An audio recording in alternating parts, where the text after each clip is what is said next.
বাংলাদেশ থেকে স্বৈরাচার গিয়েছে, কিন্তু স্বৈরাচারের দোসররা এখনো বাংলাদেশে রয়ে গেছে। যেমন বেগম খালেদা জিয়ার মৃত্যু, গতকালকে যখন ওনার মৃত্যুর খবর সারা দেশে ছড়িয়ে পড়ছে, এটা জানে না আমার মনে হয় এমন কোনো মানুষ নেই। আর বিশেষ করে ছোট বড় যত রাজনীতি দল আছে তারা সবাই এই ব্যাপারটা জানে যে বেগম খালেদা জিয়া মারা গেছেন।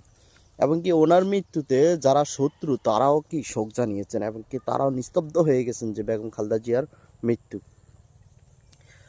তো আমি এই যে আমাদের দেশে নতুন এই যে রাজাকারের দল নব্য, যারা রাজাকার ছিল তারা এখন নব্য আপনার নব্য সুশীল হচ্ছে তারা। তাই নব্য সুশীলরা গতকালকে খালেদা জিয়া যখন মারা গেছে তখন তারা এই খালেদা জিয়ার মৃত্যুর খবরের মাঝখানেও তারা আন্দোলন করছে, ছাত্র শিবিররা আন্দোলন চালিয়ে গেছে।